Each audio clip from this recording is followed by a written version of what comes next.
Welcome to another mind map session on quadratic equation. Perfect square नहीं होना चाहिए, D 0 से बड़ा है लेकिन परफेक्ट स्क्वायर नहीं है, तभी रूट्स जो आएंगी वो हमेशा कॉन्जुगेट पेयर ऑफ थर्ड्स में आएंगी। अगर एबीसी रैशनल नहीं है तो फिर कुछ भी हो सकता है। तो बाहर आ गया 2 - √3/2। कई लोग सोचेंगे सर ये परफेक्ट स्क्वायर तो बन गया। नहीं बेटा, ये परफेक्ट स्क्वायर नहीं बना। हम परफेक्ट स्क्वायर तब कहते हैं जब अंदर जो नंबर हो या तो वो 0 प्लस आया था, दूसरा था 0 माइनस आया था। नहीं आया ना, क्यों नहीं आया?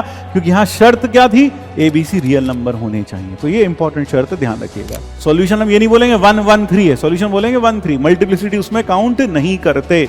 तो यह बात दिमाग में रखना। मैंने आपको पहले ही बताया है, जो हम यहाँ टाइप्स लिख रहे हैं वो जो क्लास में ऑर्डरिंग की है उससे डिफरेंट हो सकती है, क्योंकि this is a summary lecture, यानी you know everything, this is just to summarize. Hello प्यारे बच्चों, सभी को मेरी तरफ से हमेशा की तरह जय श्री कृष्ण, राधे राधे। तो welcome to another mind map session on quadratic equations. यानी कि आज हम करने जा रहे हैं क्वाड्रेटिक इक्वेशंस को पूरी तरीके से रिवाइज, यानी क्वाड्रेटिक का एक एक पॉइंट हम आपके सामने रखने वाले हैं। और इस लेक्चर को करने के बाद आपके क्वाड्रेटिक के जितने भी कॉन्सेप्ट्स हैं, जितने भी थ्योरेटिकल पॉइंट्स हैं, वो आपके दिमाग में अच्छी तरीके से मैप हो जाएंगे। और उसके बाद बस आपको जरूरत पड़ेगी कुछ क्वेश्चंस को करके देखने की, ताकि वह चैप्टर आपका पूरी तरीके से थ्योरेटिकली और प्रॉब्लम वाइज पूरा का पूरा चैप्टर रिवाइज हो जाए। तो चलिए आइए चलते हैं इस खूबसूरत सफर पर, जहां हम क्वाड्रेटिक को पूरा का पूरा थ्योरेटिकली आपके सामने रखने वाले हैं।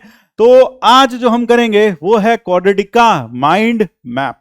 क्वाड्रेटिक की माइंड मैपिंग करने वाले हैं। तो सबसे पहले जानते हैं कि क्वाड्रेटिक इक्वेशन होती क्या है।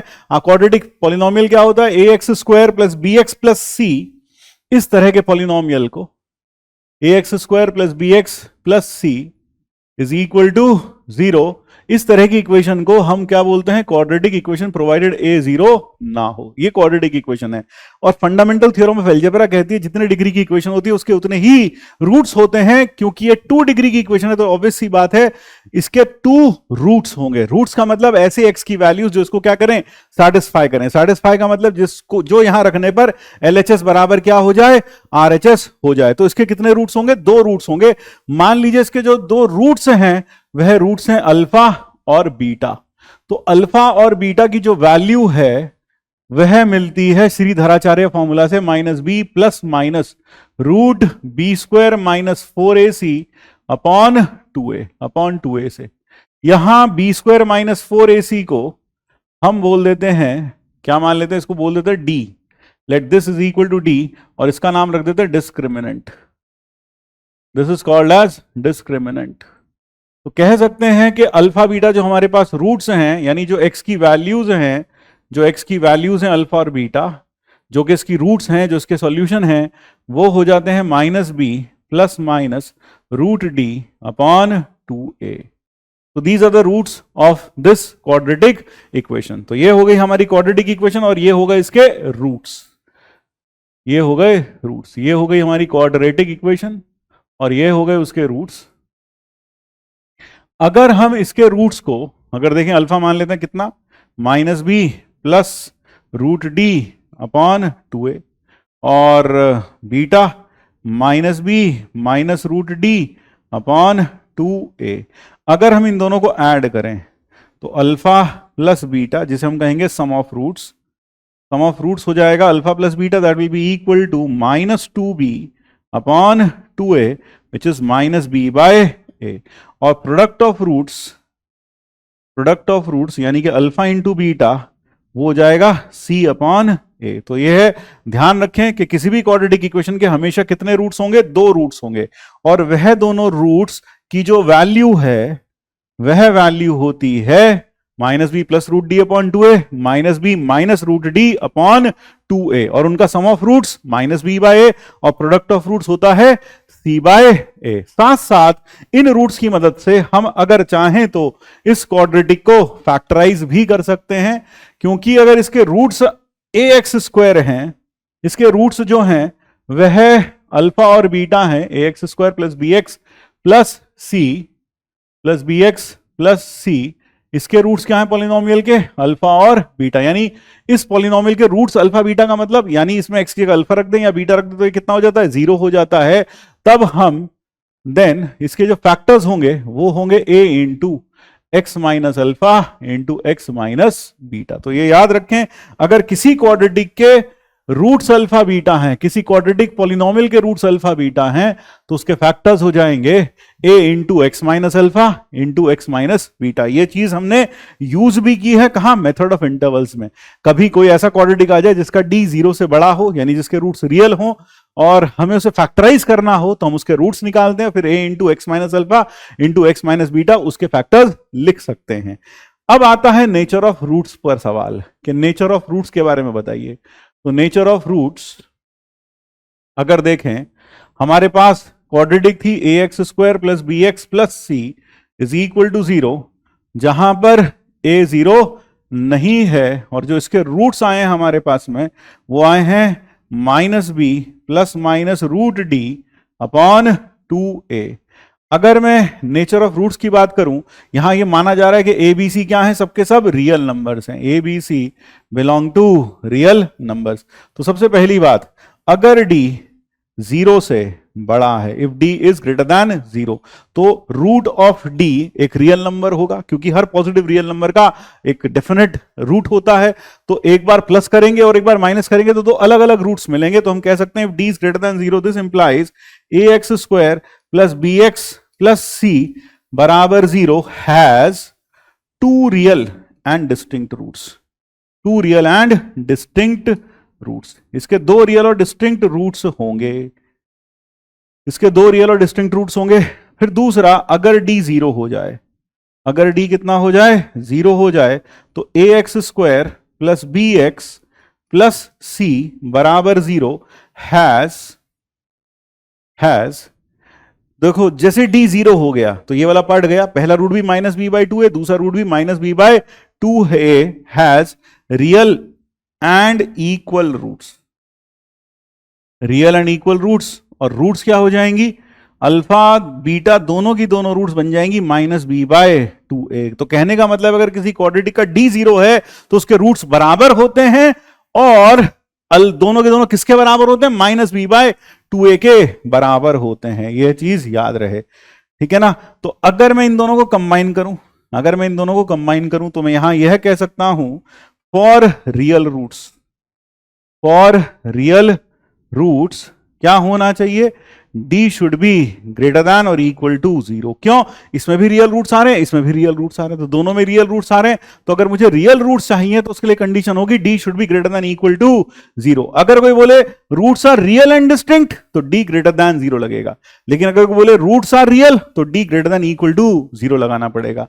फिर थर्ड इंपॉर्टेंट पॉइंट, तीसरा इंपॉर्टेंट पॉइंट, अगर d 0 हो, लेस देन 0 हो, this implies ax square plus b x plus c बराबर 0 has non real roots, has non real roots.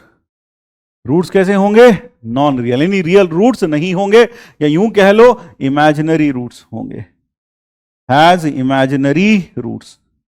या तो नॉन रियल कह लो या इमेजिनरी कह लो, तो या तो रियल नहीं होंगे या फिर इमेजिनरी रूट्स होंगे। अगर d कैसा हो गया, लेस देन 0 हो गया, so if d is less than 0 then the roots are real, then the d is less than 0 then the roots are non real, या फिर यूं कहें रूट्स आर इमेजिनरी।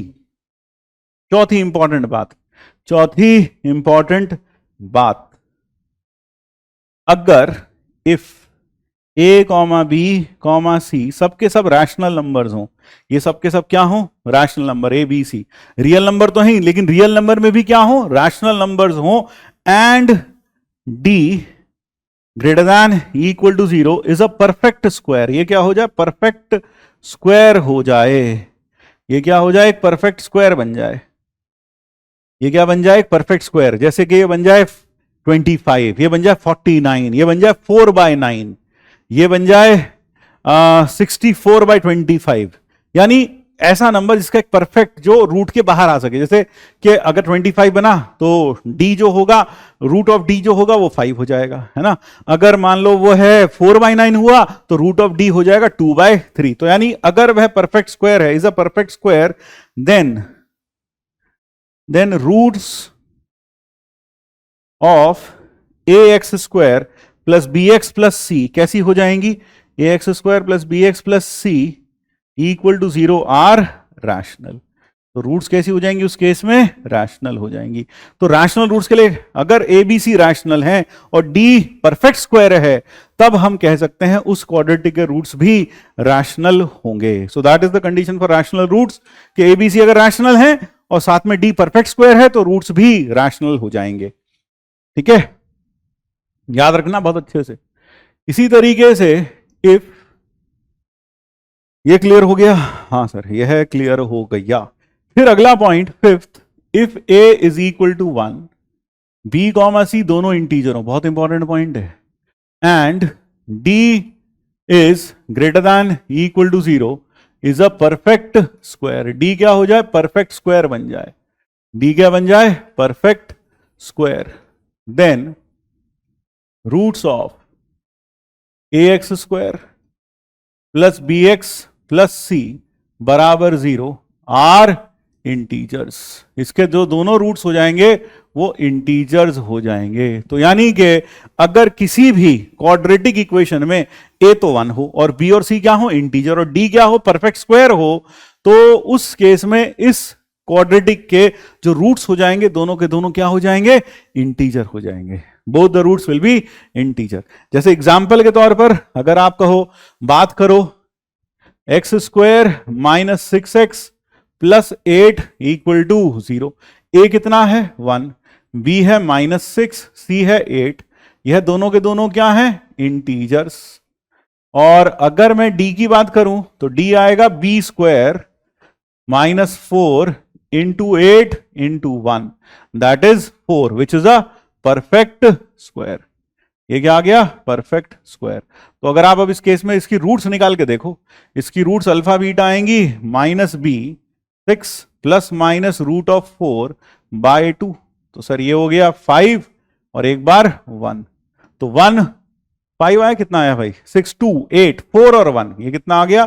4। एक बार तो प्लस होगा, 6 और 2 8 और 2 4 और 2 दोनों की दोनों क्या आ गई? इंटीजर्स। दोनों की दोनों रूट्स क्या आ गई? इंटीजर्स। तो अगर d परफेक्ट स्क्वायर है और a 1 है और b और c इंटीजर्स हैं, तो उस केस में रूट्स कैसी होती हैं? इंटीजर रूट्स होती हैं। फिर नेक्स्ट सिक्स्थ पॉइंट, इफ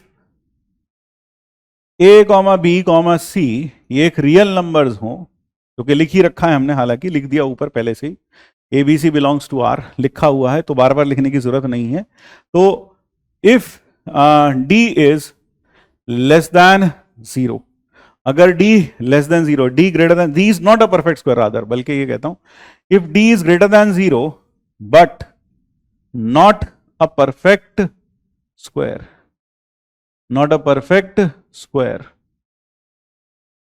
ठीक है, हाँ इसमें एक कंडीशन की जरूरत पड़ेगी, वो क्या? अगर ABC रैशनल हो, if ABC belong to rational, है ना? हाँ ये बिल्कुल फोर्थ पॉइंट का एनालोगस पॉइंट है। If ABC belongs to rational and d greater than 0 but not a perfect square, यानी d 0 से बड़ा हो लेकिन परफेक्ट स्क्वायर ना हो, but not a perfect square, तो उस केस में क्या होगा? उस केस में रूट्स कैसी हो जाएंगी? Then roots are irrational, then roots are irrational, roots irrational हो जाएंगी and occur in conjugate pair, and occur in conjugate pair of surds, that is अगर एक root, that is if one root is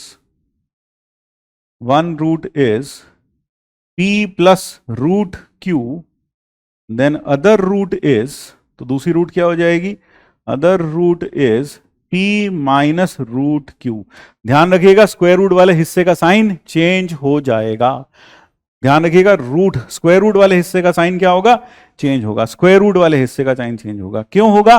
उसका कारण है, obvious कारण है। यहां पर अल्फा बीटा जो था वह था -b प्लस एक तो आएगा रूट डी अपॉन 2a और एक आएगा -b minus root D upon 2a। तो और d परफेक्ट स्क्वायर नहीं है, यानी ये रूट से बाहर नहीं आएगा। तो आप देखो एक बार रूट के बाहर वाला प्लस साइन है और एक बार क्या है माइनस साइन, इसलिए जो रूट्स आएंगी वो कॉन्जुगेट पेयर ऑफ सर्ड्स में आएंगे। यानी अगर एक root p plus root Q आता है, दूसरा root p minus root Q आता है, तो उस केस में अगर एक root p plus root Q आता है तो दूसरा root p minus root Q आएगा। लेकिन शर्तें लागू, शर्त यह है कि यहां पर जो भी आपके पास ए बी और सी हैं वो क्या होने चाहिए, they should be rational numbers. वो क्या होने चाहिए, रैशनल नंबर्स होने चाहिए। और डी परफेक्ट स्क्वायर नहीं होना चाहिए, डी 0 से बड़ा है लेकिन परफेक्ट स्क्वायर नहीं है, तब इरैशनल रूट्स जो आएंगी वो हमेशा कॉन्जुगेट पेयर ऑफ सर्ड्स में आएंगी।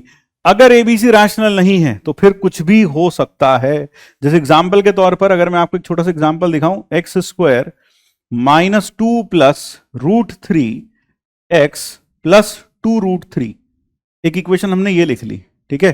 अब अगर आप इसका डी फाइंड आउट करेंगे तो डी कितना आएगा, तो डी आएगा 2 प्लस रूट 3 का square minus 4 into 2 into root 3, ये हो गया 4 और 3 7, 7 माइनस 4 रूट 3 आ जाएगा, 7 माइनस 4 रूट 3। तो इसके जो रूट्स आएंगे, इसके जो रूट्स, ये अपने आप में एक परफेक्ट स्क्वायर नहीं है।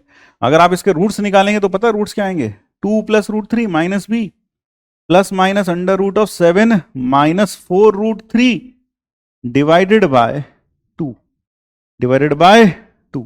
तो यहां पर अगर आप देखें तो x बराबर अपने पास कितना आ गया सर, x बराबर आ गया 2 प्लस रूट 3 और इसका plus minus under root of 7 को लिख सकते हैं 2 का स्क्वायर प्लस रूट 3 का square minus 4 root 3 divided by 2। तो x बराबर आ गया 2 प्लस रूट 3 और plus minus 2 minus root 3, 2 minus root 3 का होल स्क्वायर बन गया। ये क्या बन गया, 2 माइनस रूट 3 का होल स्क्वायर। तो बाहर आ गया 2 माइनस रूट 3 अपॉन 2। कई लोग सोचेंगे सर ये परफेक्ट स्क्वायर तो बन गया, नहीं बेटा ये परफेक्ट स्क्वायर नहीं बना। हम परफेक्ट स्क्वायर तब कहते हैं जब अंदर जो नंबर हो या तो वो इंटीजर हो, वो नंबर रैशनल होना चाहिए। वो नंबर कैसा होना चाहिए, रैशनल। क्या ये रैशनल है, नहीं। तो x एक परफेक्ट स्क्वायर है, x is a perfect square.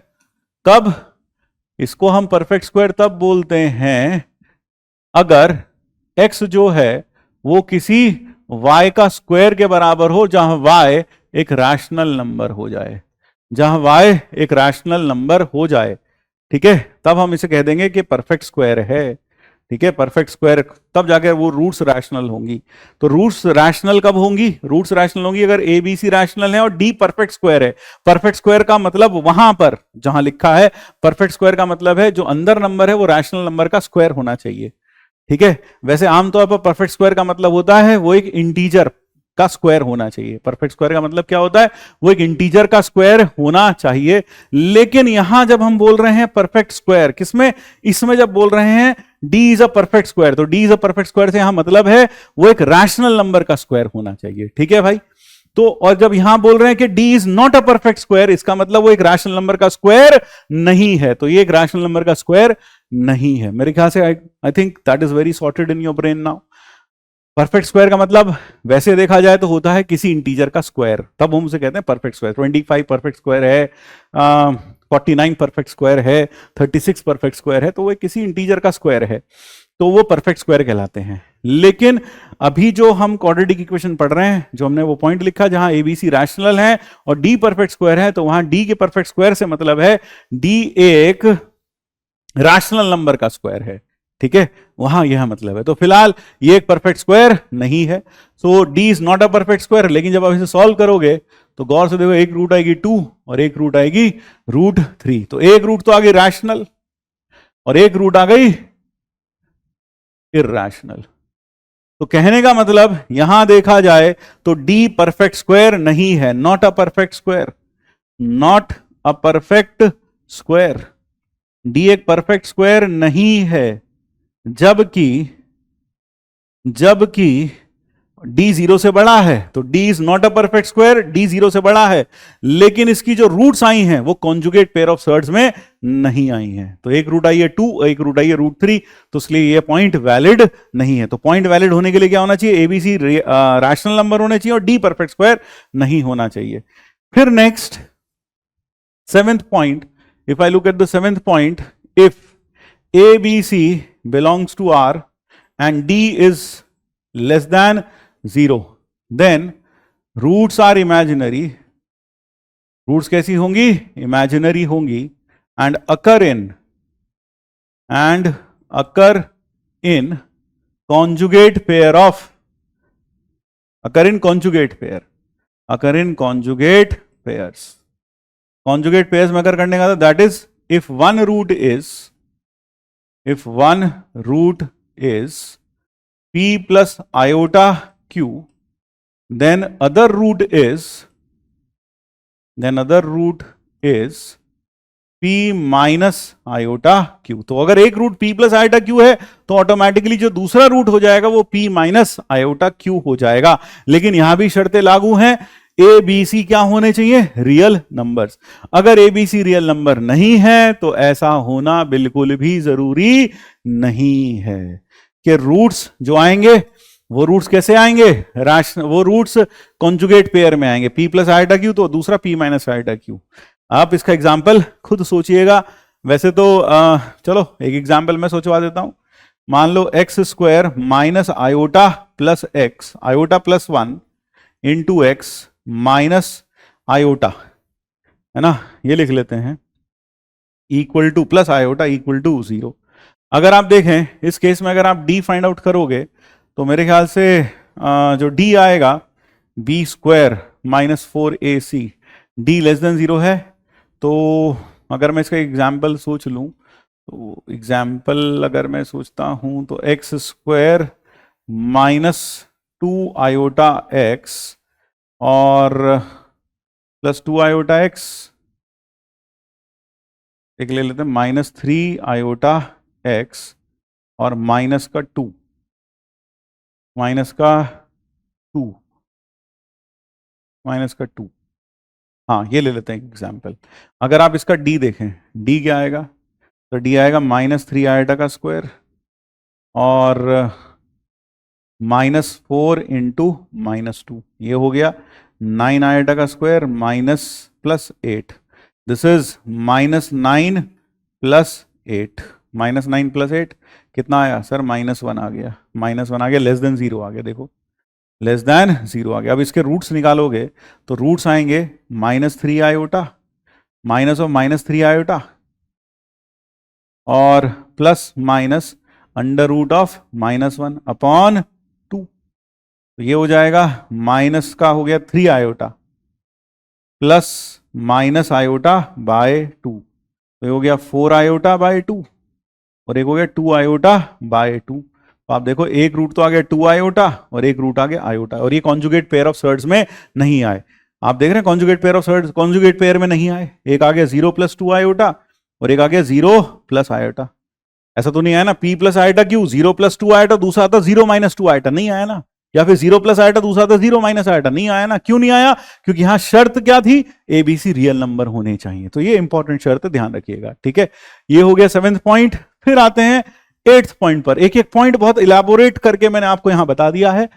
8th point, अगर if a plus b plus c बराबर 0 then ax square plus bx plus c equal to 0 has roots 1 comma c by a. तो इसकी roots क्या हो जाती है? 1 comma c bye, क्योंकि 1 इसको क्या कर रहा है एक तरीके से सेटिस्फाई. 1 रखेंगे तो a प्लस बी प्लस सी 0 है जो कि गिवन है, यानी 1 इसको सेटिस्फाई कर रहा है. तो एक रूट क्या हो गई?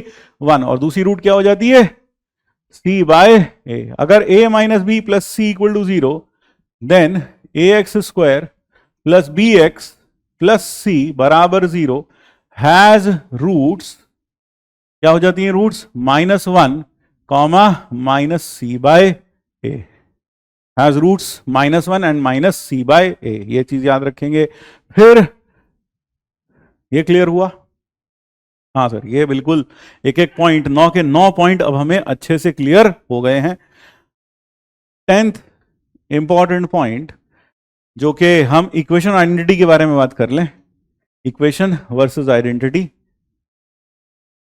इक्वेशन बिकम्स आइडेंटिटी कब?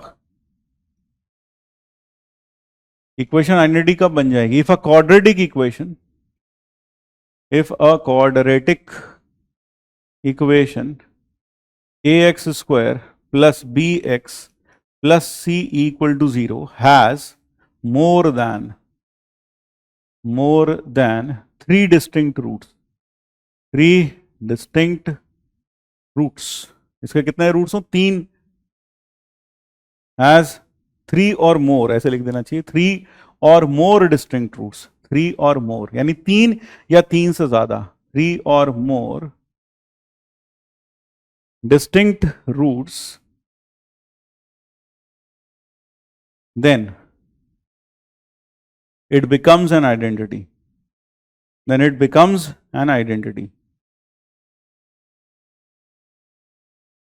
आइडेंटिटी क्या होती है? इक्वेशन तो सिर्फ सर्टेन वैल्यूज ऑफ एक्स के लिए ट्रू होती है, जिसके लिए वह मतलब सिर्फ सर्टेन वैल्यूज ऑफ एक्स, लेकिन identity is true for all possible values of x for which it is defined. तो यहां पर it becomes an identity, that is क्या बन जाएगी? 0x² plus 0x plus 0. अब यहां x को कुछ भी रखते चले जाओ, यानी सारे के सारे कोफिशिएंट्स 0 हो जाने चाहिए.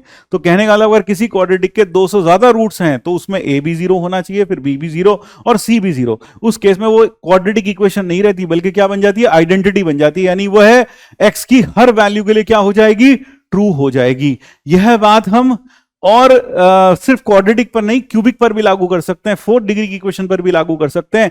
जहां पर मान लीजिए अगर कोई क्यूबिक है, उसके 4 या 4 से ज्यादा रूट्स हो जाएं, 4 या 4 से ज्यादा डिस्टिंक्ट रूट्स हो जाएं, तो उस केस में वो क्यूबिक भी आइडेंटिटी बन जाएगी. अगर 4th डिग्री की इक्वेशन है, यानी जिसमें x की पावर 4 आती है, ऐसी 4th डिग्री की इक्वेशन, उसकी 5 या 5 से ज्यादा रूट्स हैं, तब वह इक्वेशन भी आइडेंटिटी हो जाएगी. और उसमें भी सारे कोफिशिएंट्स क्या हो जाएंगे? 0. तो जैसे अगर क्यूबिक है ax³ plus bx² plus cx plus d, तो वो क्या बन जाएगी? 0x³ plus 0x² plus 0x plus 0 equal to 0. That is what it will become. अब बात कर लेते हैं जनरल या क्यूबिक पॉलिनोमियल इक्वेशन की. क्यूबिक पॉलिनोमियल इक्वेशन, तो हमारे पास अगर कोई क्यूबिक पॉलिनोमियल है ax³ plus bx² plus cx plus d equal to 0, तो फंडामेंटल थ्योरम ऑफ अलजेब्रा कहती है जितने डिग्री की इक्वेशन उसके उतने ही रूट्स होंगे. तो उसके 3 रूट्स हो जाएंगे, अल्फा, बीटा और गामा. ध्यान रखिएगा, सम ऑफ रूट्स जो होता है alpha plus beta plus gamma, वह बराबर होता है -1 की पावर 1 a1 अपॉन a0. यानी कि चाहो तो -a1 अपॉन a0 लिख सकते हो. S2 sum of products taken 2 at a time, alpha beta, beta gamma, gamma alpha, -1 की पावर 2 a2 अपॉन a0, या फिर कह दो a2 अपॉन a0. -1 की पावर 2 1 हो जाएगा. और S3 will be nothing but sum of products taken 3 at a time, and it will be -1 की power 3 a3 upon a0. a3 upon a0. So these are the relation between the roots and the coefficients. यानी कि जैसे quadratic में alpha plus beta था -b/a, यहां alpha plus beta plus gamma -b/a हो जाएगा इस केस में.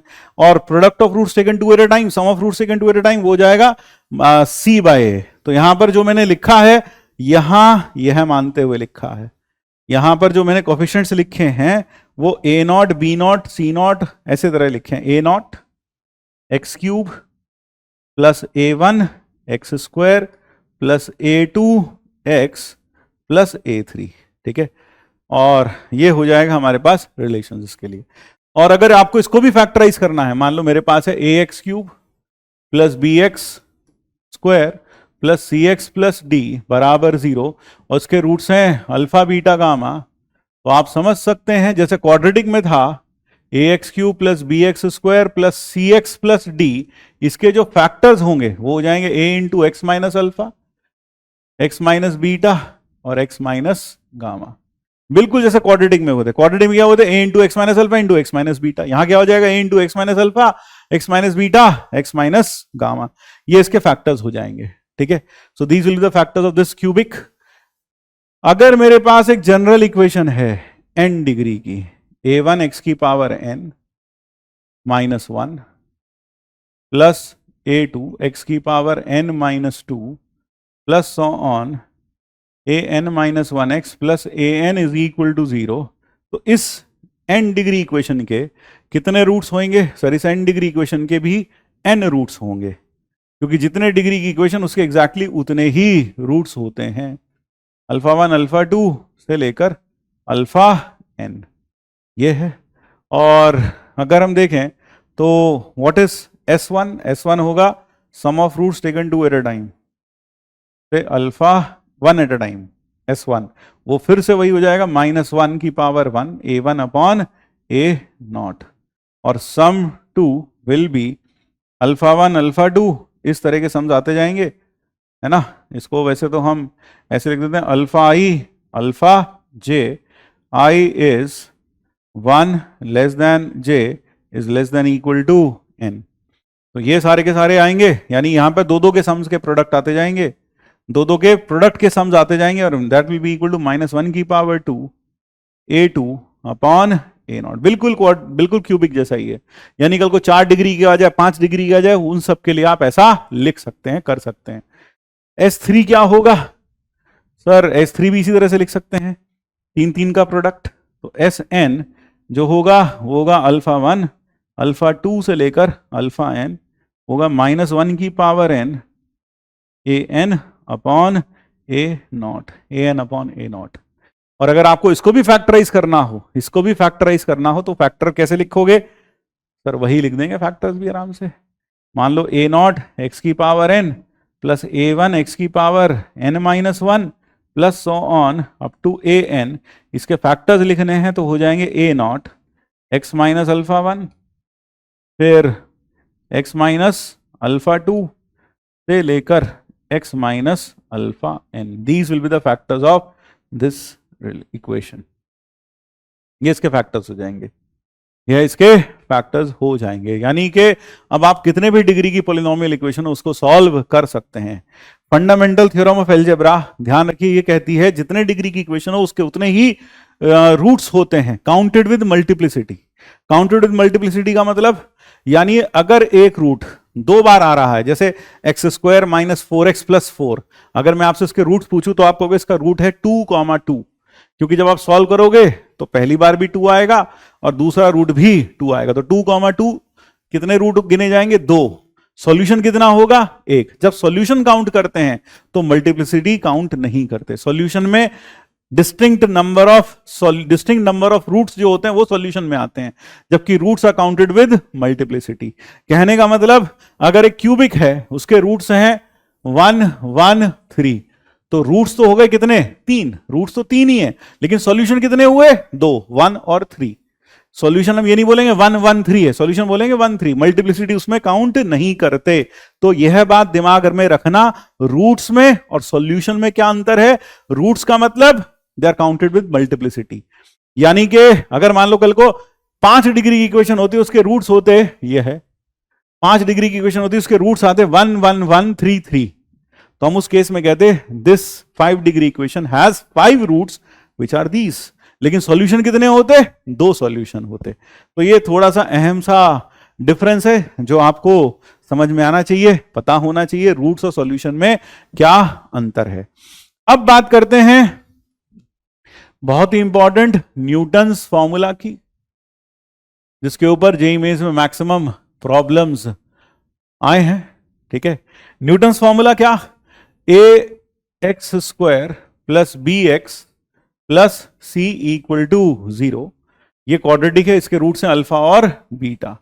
तो कई बार हमसे Sn जो कि p टाइम्स अल्फा की power n plus minus q times beta की पावर n, इसकी वैल्यू पूछ ली जाती है, जहां n कोई नेचुरल नंबर वगैरह हो। तो आप लिख सकते हैं by Newton's formula a into Sn plus 2 plus b Sn plus 1 plus c Sn is equal to 0. That is what you can write. जहां P और Q कोई भी 2 कांस्टेंट्स हैं। P और Q क्या है? कोई भी 2 constants. P and Q are constants. ये क्या है? कांस्टेंट्स हैं। ये दोनों कांस्टेंट्स हैं। सर n क्या है? n वैसे देखा जाए तो नेचुरल नंबर है, वैसे देखा जाए तो नेचुरल नंबर है, लेकिन अगर दोनों रूट्स में से कोई सा भी रूट 0 नहीं है then n can be taken as a integer, यानी n को नेगेटिव भी ले सकते हैं, पॉजिटिव भी ले सकते हैं और 0 भी ले सकते हैं। तो अगर आपके पास दोनों में से कोई भी रूट 0 नहीं है, अल्फा भी 0 नहीं है, बीटा भी 0 नहीं है, then n can be taken as an integer. So if alpha comma beta कोई भी 0 नहीं है तो न्यूटन्स फॉर्मूला में जो Sn है p अल्फा की power n plus minus q beta की पावर n, तो इसमें आप n को फिर इंटीजर भी ले सकते हैं, नेगेटिव नंबर भी ले सकते हैं, यानी you can talk of s of -1, you can talk of s of -2, you can talk of s of -3, ऐसी बात करी जा सकती है। और न्यूटन्स फॉर्मूला सिर्फ और सिर्फ क्वाड्रेटिक में ही लागू नहीं होता। अगर मान लीजिए आपके पास एक क्यूबिक हो, ax² plus ax³ plus bx² plus cx plus d बराबर 0 और इसके रूट्स हैं अल्फा, बीटा और गामा, और आपसे कहा जाए Sn बराबर p अल्फा की power n plus minus q beta की पावर n और साथ में प्लस माइनस r गामा की power n, r times gamma की पावर n, मान लीजिए यह हो, मान लीजिए यह हो, तब यहां पर फिर से p q r are constants, p q r क्या हो, कुछ कॉन्स्टेंट्स हो, p q r are constants, तब यहां पर भी आप लिख सकते हैं a into Sn plus 3 plus b into Sn plus 2, यानी हाइएस्ट से स्टार्ट करो n plus 2, n plus 1, n से Sn, एक तरीके से पावर ऐड करते चले जाओ, Sn प्लस 3, Sn प्लस 2, अगले वाले में क्या आएगा c Sn प्लस 1, और d में कोई पावर है नहीं तो Sn इज इक्वल टू 0। और फिर से यहां पर अगर अल्फा बीटा गामा में से कोई भी 0 नहीं है ना, ये से तो n क्या लेना चाहिए, नेचुरल नंबर, लेकिन इफ अल्फा बीटा गामा में से कोई भी 0 नहीं है तो आप n को इंटीजर ले सकते हैं, तो अब आप n को कोई भी इंटीजर ले सकते हैं, काम चल जाएगा।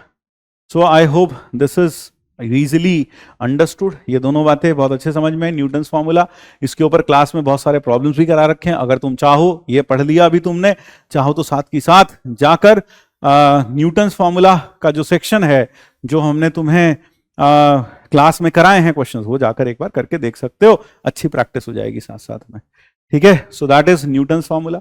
अब बात करते हैं कॉमन रूट की। Now let us talk of common root. Common root की,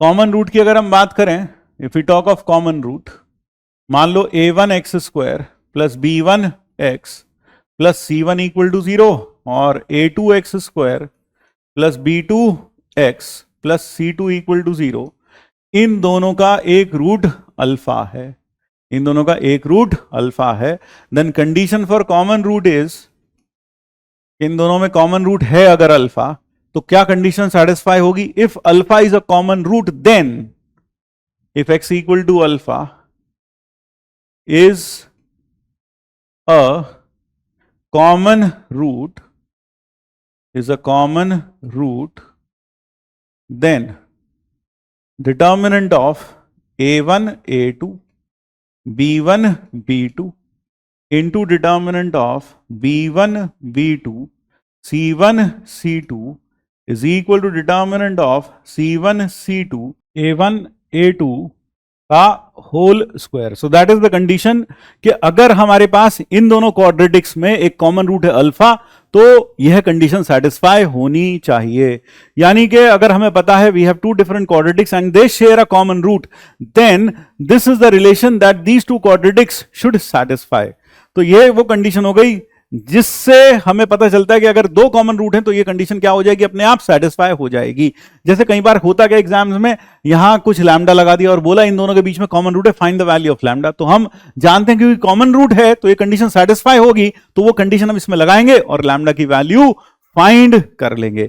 अब ऐसा भी हो सकता है कि एक से ज्यादा रूट्स यानी दोनों रूट्स कॉमन हो, तो second point is if both roots are common, if both roots are common, अगर दोनों रूट्स कॉमन हो, बोथ रूट्स आर कॉमन, यानी कि अगर दोनों रूट्स कॉमन है, यानी कहने का मतलब अगर a1 x square plus b1 x plus c1 is equal to 0, a2 x square plus b2 x plus c2 is equal to 0, इसकी रूट भी अल्फा बीटा है और इसकी रूट्स भी अल्फा बीटा है। तो if both roots are common then तब condition लगती है then a1 upon a2 is equal to b1 upon b2 is equal to c1 upon c2. So that is the condition when both roots are common. So this is the condition when both roots are common. ये हो गई condition जब दोनों roots common हो। When both roots are common, this is the required condition. So both roots common के लिए ये condition हो गई। तो कई बार बच्चे क्या सोच लेते हैं कि ये तो हो गई एक कॉमन, दोनों कॉमन रूट्स के लिए कंडीशन, और ये जो ऊपर लिखी है ये हो गई एक रूट कॉमन होने के लिए कंडीशन। यह थोड़ा सा ये जो भ्रम है यह मैं आपका तोड़ दूं। यहां मैं आपको साफ साफ बता दूं कि यह कंडीशन है जब दोनों रूट्स कॉमन हो, यह कंडीशन है जब रूट कॉमन हो, कोई रूट कॉमन हो, यानी दिस इज द कंडीशन। देखा जाए यह कंडीशन अगर दोनों रूट्स कॉमन है तब भी यह कंडीशन सेटिस्फाई हो जाएगी। So if both roots are common then also this upper condition is satisfied. तो यह दिमाग से निकाल दीजिए कि जो ऊपर वाली कंडीशन है वो तभी लगाई जा सकती है जब एग्जैक्टली एक रूट कॉमन हो, क्योंकि वह जो कंडीशन है वो तब भी सेटिस्फाई हो जाएगी जब दोनों रूट्स कॉमन होंगे। तो एक तरीके से देखा जाए मैं इसको कह सकता हूं जो ऊपर लिखा है this is the condition for at least one common root, this is the condition for at least one common root, this is the condition for at least one common root, condition for at least one common root, condition for at least one common root, this is the condition for at least one common root. ये कम से कम एक root common हो उसके लिए है condition है। तो sir exactly one root common हो उसके लिए कंडीशन क्या होगी? तो क्या करना चाहिए? अगर मान लिया आपको बोला जाए कि इन दोनों इक्वेशन में एग्जैक्टली एक रूट कॉमन है तो आपको क्या करना चाहिए? तो सबसे पहले हम लगाएंगे condition for common root. Condition में कॉमन रूट ये लगा दिया। अब मान लो एक इक्वेशन में यहां लिखा था लैम्डा और पूछा था find the value of lambda so that these two equations have exactly one root in common. Exactly शब्द लिख दिया। तो एग्जैक्टली शब्द अगर लिख दिया तो हम क्या करेंगे? पहले condition for a common root लगाएंगे, क्योंकि यह कंडीशन तब भी सेटिस्फाई होती है जब दोनों में कोई रूट कॉमन हो। तो यह कंडीशन तब सेटिस्फाई जब दोनों में कोई रूट कॉमन हो, और क्योंकि इन दोनों में एग्जैक्टली एक रूट कॉमन है तो ऊपर वाली कंडीशन हम लगाएंगे, वहां से लैम्डा की वैल्यू निकालेंगे। सपोज लैम्डा की वैल्यू आ जाती है 2 और 3। Suppose lambda comes out to be 2 और 3, दो वैल्यू आ गई, एक आ गई 2 और एक आ गई 3। फिर हम क्या कर सकते हैं? हम यह कर सकते हैं फिर condition for both roots common लगाते हैं, a1 upon a2, b1 upon b2, c1 upon c2, ये कंडीशन में लगाते हैं। सपोज वहां से लैम्डा की वैल्यू आ गई 2, तो इसका मतलब अगर दोनों रूट्स कॉमन है तो लैम्डा की वैल्यू 2, और अगर रूट्स कॉमन है 2 या फिर 1 तो लैम्डा की वैल्यू 2 और 3 है। तो आप मुझे नीचे कमेंट बॉक्स में जरूर लिखकर बताना कि एग्जैक्टली एक कॉमन रूट के लिए लैम्डा की वैल्यू आप क्या लोगे। ऊपर से वैल्यू आई है लैम्डा की 2 और 3, क्योंकि ये कंडीशन थी फॉर अ कॉमन रूट, तो लैम्डा की वैल्यू आई 2 और 3, और नीचे वाली कंडीशन लगाकर वैल्यू आई है सिर्फ 2। तो आप मुझे बताएंगे नीचे कमेंट बॉक्स में लिखकर कि एग्जैक्टली वन कॉमन रूट के लिए आप लैम्डा की वैल्यू क्या लेने वाले हैं। तो एक बार फिर से मैं इसका निचोड़ दे दूं, this is the condition for a common root. ये कॉमन रूट के लिए कंडीशन है, भले ही एक कॉमन हो या दो कॉमन हो, यानी एक कंडीशन हमेशा अगर बोल दिया जाए इसमें और इसमें कॉमन रूट है हमेशा लगाई जा सकती है। ठीक है, चाहे बोला जाए have exactly one common root, ऐसा बोला जाए, या बोला जाए हैव अ कॉमन रूट, तो this condition can always be applied. और नीचे वाली कंडीशन अगर बोला जाए दोनों रूट्स कॉमन है then the second condition should be used. ठीक है ना? तो आइए अब बात करते हैं एक और बहुत ही इंपॉर्टेंट पॉइंट पर। Late us talk about a very important point now. अगर a1 x, यानी अगर मेरे पास एक इक्वेशन है f(x) = 0 नो मैटर व्हाट, और x = अल्फा इसका एक रूट है, और दूसरी इक्वेशन है gx = 0 और इसका भी x = अल्फा एक रूट है, तो अगर आप पहली इक्वेशन को किसी कांस्टेंट से मल्टीप्लाई कर लें और दूसरी इक्वेशन को किसी कांस्टेंट से मल्टीप्लाई कर लें और दोनों को ऐड या सब्ट्रैक्ट कर दें, तो ध्यान रखिएगा अल्फा इसका भी रूट होगा।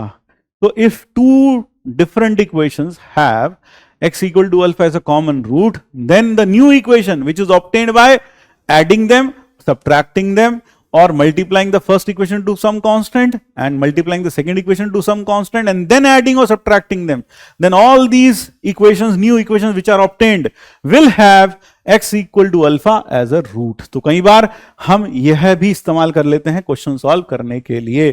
तो अगर आप इसे और बेहतर करना चाहते हैं तो जल्दी से जाइए, एक दो सवाल करके देख लीजिए साथ साथ, किसके, कॉमन रूट के, तो आपको अंदाजा यहां अच्छे से लग जाएगा. क्लियर हुआ बात, यह बात क्लियर हुई, कंडीशन फॉर कॉमन रूट समझ में आया. तो हमने न्यूटन्स फॉर्मूला पढ़ लिया, कंडीशन फॉर कॉमन रूट पढ़ लिया कि कब रूट कॉमन होगी, यह हमने अच्छे से देख लिया. अब बात करते हैं क्वाड्रेटिक में ही ग्राफ ऑफ क्वाड्रेटिक की, graph of quadratic, graph of quadratic. यानी कि अगर मेरे पास y equal to a x square plus b x plus c है, जहां a 0 से बड़ा है, तो आपको यह पता होना चाहिए कि जब a 0 से बड़ा होता है तो उस केस में क्या होता है, उस केस में the graph of the quadratic is an upward opening parabola. तो ग्राफ कैसा बनता है, upward opening parabola. a greater than 0 में कैसा बनता है, upward opening parabola, upward opening parabola, upward opening parabola. Then it is an upward opening parabola. और a अगर लेस देन 0 हो, y equal to a x square plus b x plus c, और a less than 0 हो. ध्यान रखिएगा parabola कैसे भी हो सकता है, एक्स एक्सिस के, ये ऐसा भी हो सकता है, बस अपवर्ड ओपनिंग होगा भाई, a ग्रेटर देन 0. ये ऐसा भी हो सकता है, तो ये मत सोचिएगा ऊपर ही क्यों हो, कहीं भी हो सकता है, लेकिन होगा अपवर्ड ओपनिंग ही, होगा अपवर्ड ओपनिंग ही. और अगर a लेस देन 0 है, then in that scenario, if a is less than 0, तो इस सिनेरियो में the parabola is downward opening, the parabola is downward opening like this. It may be like this or it may be like this also. तो कहने का मतलब है a less than 0, a less than 0, graph x axis के नीचे हो सकता है पूरा, ग्राफ एक्स एक्सिस को टच कर भी कर सकता है, ग्राफ एक्स एक्सिस के ऊपर भी आ सकता है.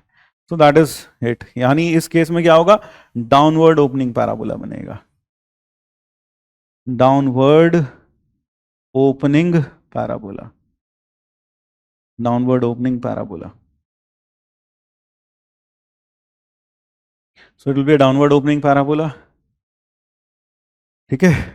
यहां एक इंपॉर्टेंट बात यह है, कुछ थोड़ी बातें जो याद रखनी है आपको, कि अगर कोई पैराबोला अपवर्ड ओपनिंग है, मान लीजिए यह है, ये अपवर्ड ओपनिंग पैराबोला है, तो ध्यान रखिए वाई एक्सिस को कोई भी पैराबोला 0, c पर कट करता है, और जहां से पैराबोला टर्न होता है, ये जो पॉइंट होता है वर्टेक्स, इसको वर्टेक्स बोलते हैं, इसके कोऑर्डिनेट्स -b/2a क्या होते हैं, -b/2a और -d/4a.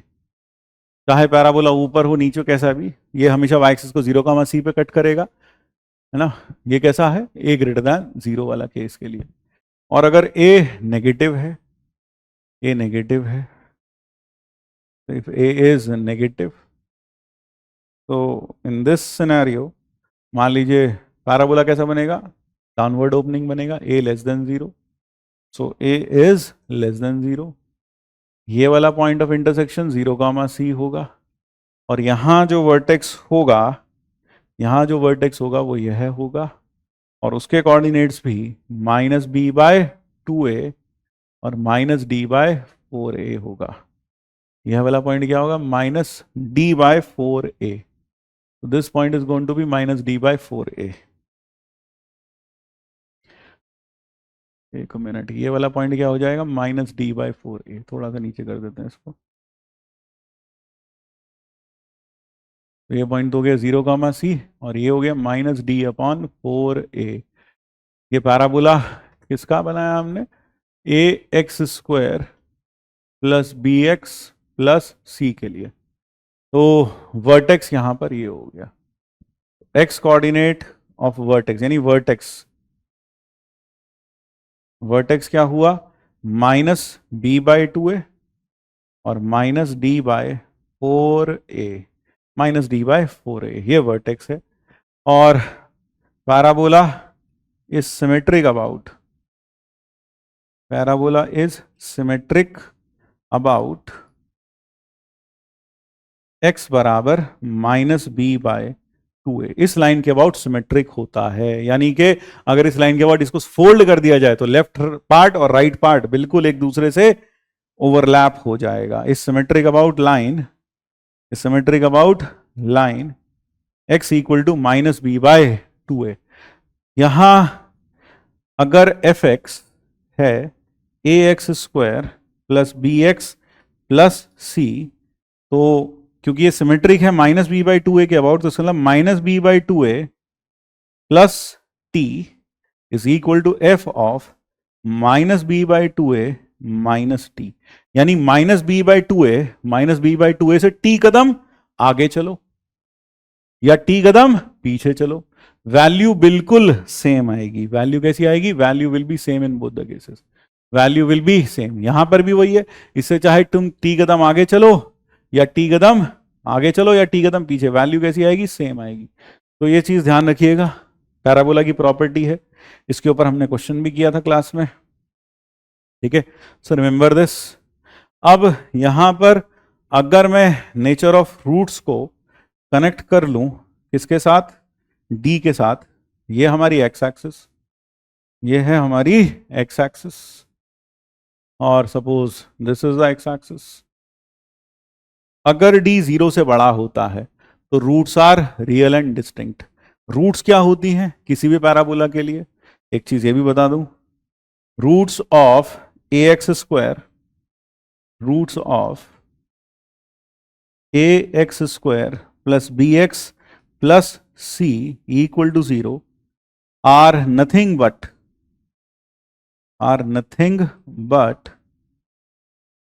Point of intersection, POI का मतलब point of intersection of parabola,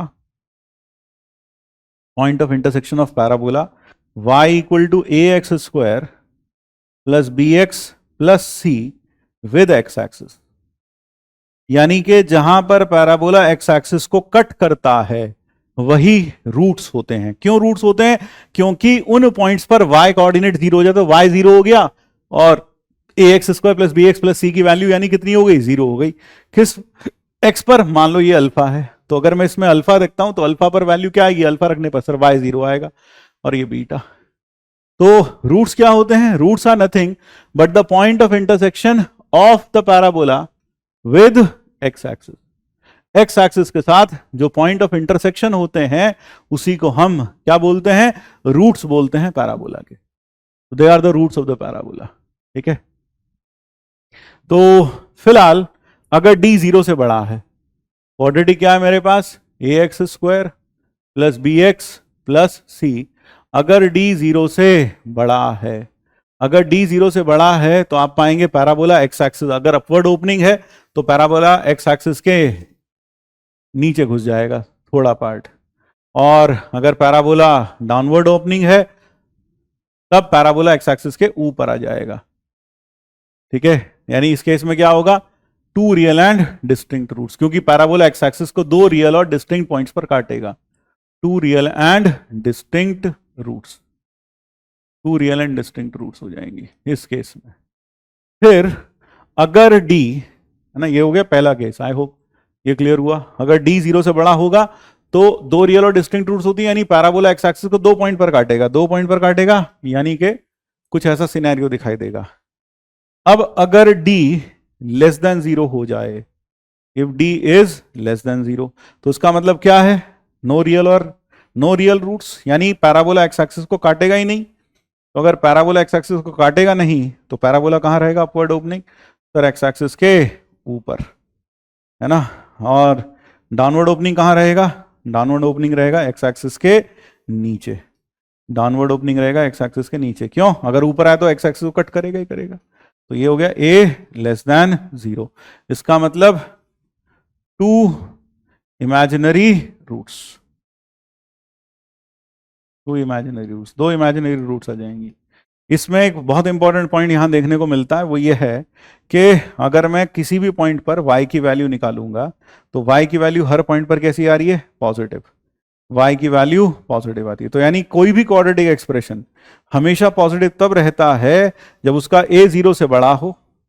तो ax square plus b x plus c, जो कि y कोऑर्डिनेट है, यह हमेशा 0 से बड़ा होगा for all x belonging to r। कब? अगर a 0 से बड़ा हो और d 0 से छोटा हो। तो ये बहुत इंपॉर्टेंट बात है, ये हमने मेथड ऑफ इंटरवल्स में खूब यूज की है, खूब सारी बातें ये यूज की है। तो आज उसका यहां पर हमने कारण भी बताया ऐसा क्यों होगा। ठीक है, हाँ। तो अब यह इसी तरीके से अगर यहां देखें, यहां y कोऑर्डिनेट हमेशा नेगेटिव आएगा, किसी भी x पर y will always be negative. इस केस में y हमेशा नेगेटिव आएगा। तो यहां से हम कह सकते हैं y is equal to a x square plus b x plus c is less than 0 for all x belonging to r if, कब? If a is less than 0, d is less than 0। यानी a भी 0 से छोटा हो और d भी 0 से छोटा हो, तब यह वैल्यू हमेशा नेगेटिव होती है। तो ये दो इंपॉर्टेंट पॉइंट्स। फिर उसके बाद में नेक्स्ट, अगर d 0 हो जाए, इफ d इक्वल टू 0, तो उस केस में डायग्राम कैसा बनेगा? सर अगर d 0 हो गया तो sir roots are real and equal, तो यानी दोनों रूट्स एक ही हो जाएंगे, यानी वो एक ही पॉइंट पर कट करेगा। तो एक ही पॉइंट पर कट कैसे करेगा भाई? टच करेगा। ये अल्फा बराबर बीटा और यही वर्टेक्स माइनस बी बाय 2 है, आपको याद होगा, ये बन जाएगा पैराबोला। और यहां पर इस केस में यहां पैराबोला ऐसा बन जाएगा, अल्फा बराबर beta minus b by 2a। ये हमारी एक्स एक्सिस, यहाँ a लेस देन 0 है और यहाँ पर a ग्रेटर दैन 0 है, यहाँ a ग्रेटर दैन 0 है। तो जब d इक्वल टू 0 होता है तो यह हमारा पैराबोला कुछ इस तरह से बनता है। तो हम यहाँ एक चीज कह सकते हैं, a x square plus b x plus c y coordinate, ये हमेशा 0 से बड़ा या बराबर होगा for all x belonging to r if a is greater than 0 and d is less than equal to 0। आप कहोगे ऐसा क्यों? देखो ये क्वाड्रेटिक हमेशा 0 से बड़ा है, तो यानी कि y हमेशा 0 से बड़ा है या 0 के बराबर है, तो पैराबोला या तो ऐसा दिखेगा या ऐसा दिखेगा। इसके लिए कंडीशन क्या है सर? a 0 से बड़ा, d 0 से छोटा। इसके लिए कंडीशन क्या है? a 0 से बड़ा, d 0 के बराबर। तो या तो ये पैराबोला चलेगा ये, तो दोनों को जब आप कंबाइन करोगे तो क्या आ जाएगा? a 0 से बड़ा, d 0 से छोटा या बराबर। इसी तरीके से ये हमारी x axis. So I think this is pretty clear, ये बात क्लियर हो गई। इसी तरीके से यहां पर y is equal to a x square plus b x plus c less than 0 equal to 0 for all x belonging to r। कब? If a is less than 0 and d is less than equal to 0। कारण फिर से वही, यहां पर अगर देखा जाए ये हमारी एक्स एक्सिस है, तो यहां जो हमारे लिए वैलिड पैराबोलाज होंगे, क्योंकि हमें y कोऑर्डिनेट या तो 0 चाहिए या नेगेटिव चाहिए, तो इस वाले केस में a लेस देन 0, d 0, और इस केस में a लेस देन 0, d भी लेस देन 0। तो जब आप इन दोनों कंबाइन करेंगे, क्योंकि पैराबोला या तो ऐसा होगा या ऐसा होगा, तो जब कंबाइन करेंगे you will reach the same conclusion. I hope this is clear. Next important बात, अगर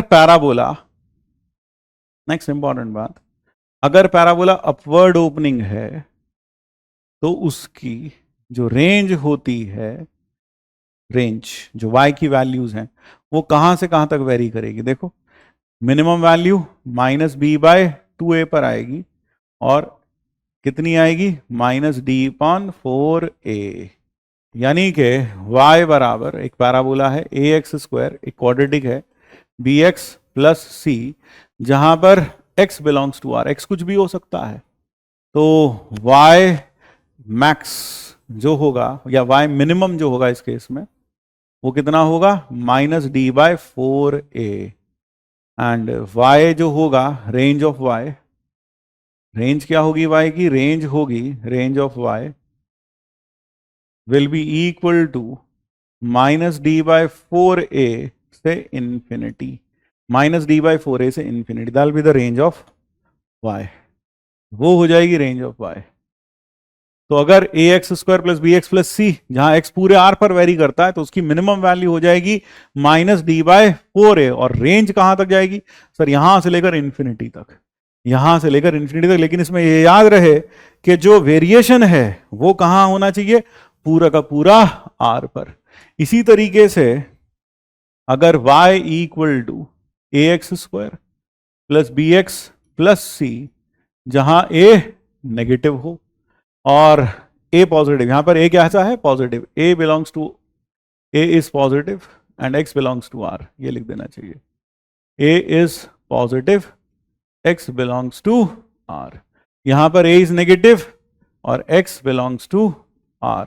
then in this scenario you will find, ठीक है, इस सिनेरियो में आपको दिखाई देगा कि जो हमारा पैराबोला होगा वो फिर डाउनवर्ड ओपनिंग होगा, और यहां पर ये -b/2a होगा, और यह है इधर -d/4a। तो अगर आप देखें तो y मैक्सिमम इस केस में आएगा -d/4a, और रेंज ऑफ y जो होगा, रेंज ऑफ y वो हो जाएगा -इंफिनिटी से -d/4a। So that will be the range of y। तो ये दोनों इंपॉर्टेंट पॉइंट्स हैं, लेकिन दोनों में बात इंपॉर्टेंट यह है कि x का वेरिएशन पूरा r पर होना चाहिए। तो अगर आपसे कई बार पूरे r पर अगर x का वेरिएशन है, फिर आपसे मिनिमम मैक्सिमम पूछ रहा है, तो ऐसा कर सकते हैं। लेकिन अगर आपको किसी एक इंटरवल में दे रखा है y बराबर a x square plus b x plus c, और रेंज निकालनी है, फाइंड रेंज, देन, और x दे रखा है x बिलोंग्स टू, कुछ भी दे रखा है x1 से x2, x1 से x2 कुछ दे रखा है, या फिर ऐसा दे रखा है ओपन x1 से open x2 belongs to open x1 से ओपन x2, कुछ भी ऐसा दे रखा हो, क्लोज x2, कुछ भी दिया हो, एक लिमिटेड रेंज हो, पूरा r नहीं हो, देन मेक परफेक्ट। देन दो तरीके हैं करने के लिए, एक तो परफेक्ट स्क्वायर बना ले, then method 1, make perfect squares, make perfect square and interpret, ठीक है। और मेथड 2 क्या करेंगे, draw graph, draw graph of y equal to a x square plus b x plus c. Graph बनाना बिल्कुल भी मुश्किल नहीं है। आप सबसे पहले वर्टेक्स निकालिए, वर्टेक्स के कोऑर्डिनेट्स निकालिए, -b/2a -d/4a, वो डॉट लगा दीजिए। सी देखिए, सी कहाँ है, और फिर देखिए ए अपवर्ड ओपनिंग है, ए पॉजिटिव है या ए नेगेटिव है, और बस लेके फिर ग्राफ खींच दीजिए, ठीक है। तो यहां पर आप गोला मेथड यूज कर लेंगे इंटरप्रेट करने के लिए, make perfect square and this, then range of y, अगर आपसे क्या पूछ लिया जाए, then range of y can be evaluated, then range of y, range of y के लिए क्या करना है, मेक परफेक्ट स्क्वायर और इंटरप्रेट, और या फिर कुछ ऐसा जैसा हमने लिखा है, तो ये आप कर सकते हैं। तो अगर आप ऐसा करेंगे तो आपको यहाँ रेंज ऑफ y आराम से मिल सकती है। मैं आपको एक पैराबोला बनाकर भी दिखा देता हूँ और एक रेंज भी फाइंड करके बता देता हूँ। जैसे कि एग्जाम्पल के तौर पर एक एग्जाम्पल के तौर पर y इज इक्वल टू, मान लो लिख दिया जाए x square minus x plus 1 और x बिलोंग्स टू, मान लो दे दिया जाए 0 से 3। इसमें find range of y, find range of y। तो आप इसमें क्या करेंगे, पहले पैराबोला ड्रॉ करेंगे। पैराबोला ड्रॉ करने के लिए मैंने आपको बताया पहले तो वर्टेक्स के कोऑर्डिनेट्स निकाल लिए। तो वर्टेक्स क्या आएगा, वर्टेक्स आएगा माइनस बी बाई टू है, तो 1/2। और d कितना आया सर, d आया माइनस डी बाई 4 है, तो 1 - 4 सर -3, -3/4, यानी वर्टेक्स हो गया 1/2, 3/4। तो 1/2, 3/4 पर एक डॉट लगा लीजिए, 1/2, 3/4। सो दिस इज हाफ, 1/2, 3/4, हाँ सर, तो दिस इज 3/4, ये लगा लिया डॉट। c कितना है सर, c है 1, तो 0,1 यहां से भी जाएगा। ये पॉइंट क्या है, 0,1।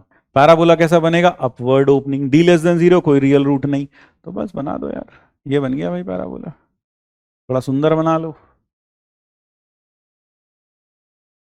तो this is the parabola, yes, so that is the parabola that we have. अब हमसे क्या पूछ ले, अब हमसे कोई पूछ ले, अब हमसे कोई पूछ ले, क्या पूछ ले भाई, कि यह बताइए, सुंदर नहीं बना भाई, सुंदर बनाना पड़ेगा यार, सुंदर तो, हाँ सुंदर तो बनाना पड़ेगा भाई। ये अब सही है, हाँ अब सुंदर सा है थोड़ा, अब ठीक है सर। हाँ तो ये हो गया भाई 3/4 और यह हो गया 1/2, ये हो गया 1/2 and this is 3/4, this is 3/4, ये हुआ। अब अगर कोई पूछ रहा है 0 से 3 के बीच में, देखो 0 से 3 के बीच में 3 पर वैल्यू क्या आएगी, पता नहीं सर, अभी 3 पर वैल्यू देखनी पड़ेगी। 3 पर देख लो वैल्यू क्या आएगी, तो 3 पर वैल्यू आएगी 9,367 आएगी शायद, है ना, 7 आएगी, जरा देखो 7 आएगी, हाँ सर 7 आएगी शायद, 967 आ गई, ये 3। और मेरे मतलब का ग्राफ है 0 से लेकर 3 तक, तो 0 से लेकर यानी यहां से लेकर 0 से लेकर 3 तक, यानी x जब वेरी कर रहा है 0 से 3, तो यहां तक 7 तक, 0 से 3 तक, जब x 0 से 3 वेरी कर रहा है। तो अगर मैं आपसे पूछूं इसकी रेंज क्या होगी, तो रेंज क्या होगी, सबसे कम वैल्यू 3/4, तो y बिलोंग्स टू 3/4 से 7, ये हो जाएगी रेंज, ये हो जाएगी रेंज। तो that is how you draw the graph and interpret the range accordingly. तो आप इस तरह से इंटरप्रेट कर सकते हैं रेंज को, ठीक है भाई। परफेक्ट स्क्वायर बना के भी कर सकते हैं, गोला मेथड वो हमने बहुत सारा यूज किया, वो खुद करके देखिएगा, ठीक है, वो तो हमने बहुत सारा यूज किया, मैंने ग्राफ का थोड़ा सा यहां आपको बता दिया। फिर इसके बाद आता है general quadratic, general quadratic, general second degree, general second degree quadratic, general second degree quadratic.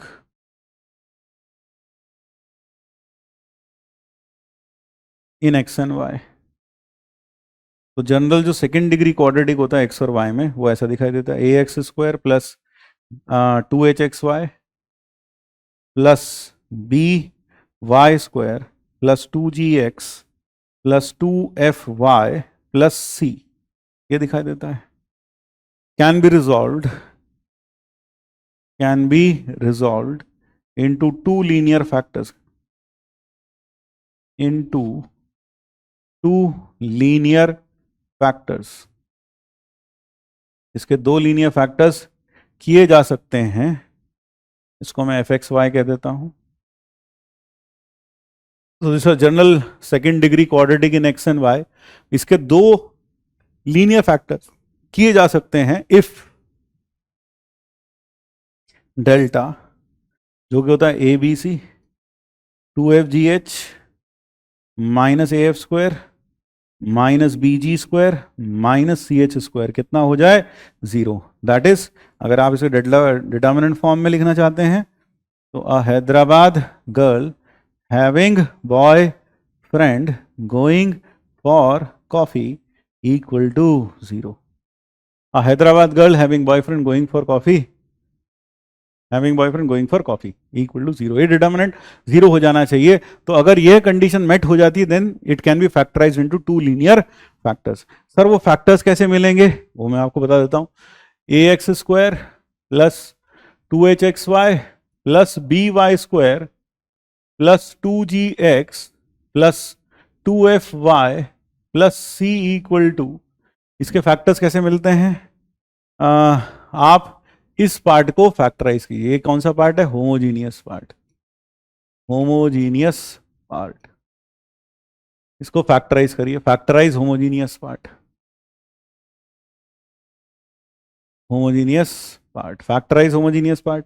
मान लो आपने इसे फैक्टराइज कर लिया, और फैक्टराइज कर लिया तो इसके फैक्टर्स आ गए, इसके फैक्टर्स आ गए मान लो a1x plus b1y into a2x plus b2y। ये किसके फैक्टर्स आ गए? ax square plus 2hxy plus by square के ये फैक्टर्स आ गए। तब आप क्या कर सकते हैं? तब आप इसके फैक्टर्स कर सकते हैं ऐसे, then ax square plus 2hxy plus by square plus 2gx plus 2fy plus c, इसके जो फैक्टर्स होंगे वो होंगे a1x प्लस b1y फिर a2x प्लस b2y प्लस यहां पर कुछ कांस्टेंट जोड़ दीजिए, यहां प्लस लैम्डा, यहां प्लस न्यू, ये जोड़ दीजिए। अब लैम्डा और न्यू कैसे निकालेंगे? Find lambda and new by comparing coefficient, by comparing coefficient of x and y। दोनों साइड कोएफिशिएंट ऑफ x और कोएफिशिएंट ऑफ y को कंपेयर कर लेंगे तो आपके पास क्या आ जाएगा? फैक्टर्स आ जाएंगे, you will have the factors. तो यहां पर हो गया method to resolve, method to resolve into 2 linear factors. तो 2 लीनियर फैक्टर्स में कैसे रिजॉल्व करेंगे? इस तरह से रिजॉल्व करेंगे, इस तरह से रिजॉल्व करेंगे। So that is how you can resolve a second degree polynomial in x and y into 2 linear factors। 2 linear factors में आप इसे इस तरह से तोड़ सकते हैं, 2 linear factors में। That is how you can break it out into 2 linear factors। So I hope this is well understood। ये अच्छे से समझ में आया, ठीक है? अच्छे से रिवाइज भी हो गया, एक एक चीज रिवाइज हो गई भाई, और क्या चाहिए इससे? बढ़िया। अगर आपने तुमने ये लेक्चर पूरा देख लिया तो सब कुछ रिवाइज हो गया तुम्हारा, तुम्हें कुछ ज्यादा सोचने की जरूरत ही नहीं है। देखो एफ भी ऊपर उड़ रहा है, नीचे आ जाओ बेटा तुम तो। हाँ ये हुआ, ठीक है। अब 2 चीजें बचती हैं, वो एक तो है लोकेशन ऑफ रूट, एक तो है लोकेशन ऑफ रूट्स, और दूसरा है लोकेशन ऑफ रूट्स के साथ में रेंज ऑफ रैशनल फंक्शंस। तो ये दोनों चीजें बचती हैं। आइए ये भी करते हैं एक एक करके। तो पहले मैं आपको लोकेशन ऑफ रूट्स के बारे में जल्दी जल्दी बता दूं। लोकेशन ऑफ रूट्स में हमें कई बार एक कंडीशन दे रखी होती है कि भाई दोनों रूट्स डी से बड़ी हों, है ना। अब क्या पढ़ने जा रहे हैं? अब हम पढ़ने जा रहे हैं location of roots, location of roots, location of roots. तो लोकेशन ऑफ रूट्स में पहला टाइप, यानी कि आपको इक्वेशन क्या दे रखी है? y इक्वल टू, ये क्वाड्रेटिक दे रखा है, एफ एक्स बराबर a x square plus b x plus c, ठीक है। तो टाइप 1, पहला टाइप, जब आपको कहा जाए कि भैया दोनों की दोनों रूट्स जो हैं, जो दोनों रूट्स हैं वह दोनों रूट्स बड़ी हैं, तो T1, type 1, both roots greater than are greater than a number d, a number d। तो दोनों रूट्स d से बड़ी हों, और इसको करना बिल्कुल भी मुश्किल नहीं है। अगर दोनों रूट्स डी से बड़ी हैं, फोटो या तो ऐसी दिखाई देगी या ऐसी दिखाई देगी, या फिर ऐसा भी हो सकता है कि पैराबोला एक्स एक्सिस को टच कर रहा हो, ऐसा। तो अगर आप इसमें कंडीशंस देखें तो दोनों के लिए हमें कॉमन कंडीशन, ऐसी कंडीशन लिखनी है जो दोनों पे लागू हो सके। तो क्या कह सकते हैं सर, कह सकते हैं कि d greater than equal to 0, पहली कंडीशन। दूसरा, एफ ऑफ डी, अगर देखा जाए तो एफ ऑफ डी यहाँ पॉजिटिव है, डी पर वैल्यू कैसी आएगी, positive.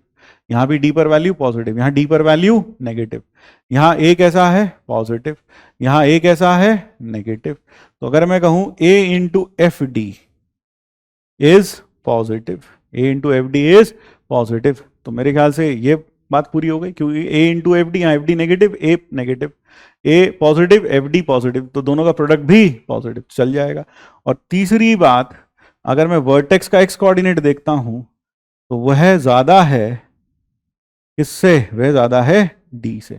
So these are the three conditions that you can apply on the quadratic, and its both roots will be greater than the specified number d। तो दोनों roots d से बड़ी हो जाएंगी, दोनों रूट्स d से बड़ी हो जाएंगी, ठीक है। हाँ, यहां पर अगर आप बिल्कुल ही वैसे देखना चाहते हो तो मैंने आपको क्लास में यह भी बताया था कि ये क्या करेंगे भाई, यहाँ जो जो दिखाई देता है वो लिख दो। सर ए ग्रेटर दैन 0 दिखाई देता है, एफ डी ग्रेटर दैन 0 दिखाई देता है, d greater than equal to 0 दिखाई देता है, और minus b by 2a greater than equal to 0, greater than d दिखाई देता है, ग्रेटर दैन डी दिखाई देता है। यहाँ क्या दिखाई देता है, ए लेस देन 0, दूसरा f of d less than 0, तीसरा d greater than equal to 0, और चौथा minus b by 2a greater than d. और फिर इन दोनों को कंबाइन करेंगे इस तरह से कि कंडीशंस दोनों पे वैलिड हो। यार कुछ रटने की बात नहीं है, सिंपल सिबर सी बात है, कुछ रटना नहीं है। फिर अगला जो पॉइंट था type two, type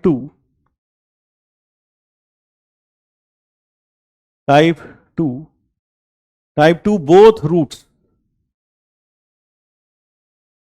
both roots या फिर one root is less than d, one root is less than d, and other root is greater than e, and other root is greater than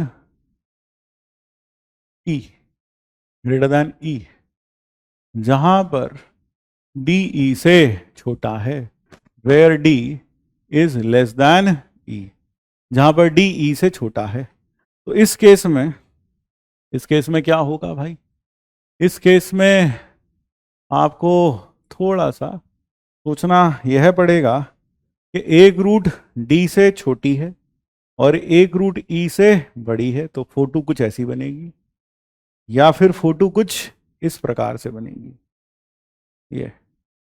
ये D और ये है ई। तो यहां जो जो भी आपको दिखाई दे रहा है वो लिखो। फिर F d less than 0, f e less than 0, a greater than 0, और तीसरा चौथा डी ग्रेटर देन 0। यहां क्या दिखाई देता है sir, F d is greater than 0, f E is greater than 0,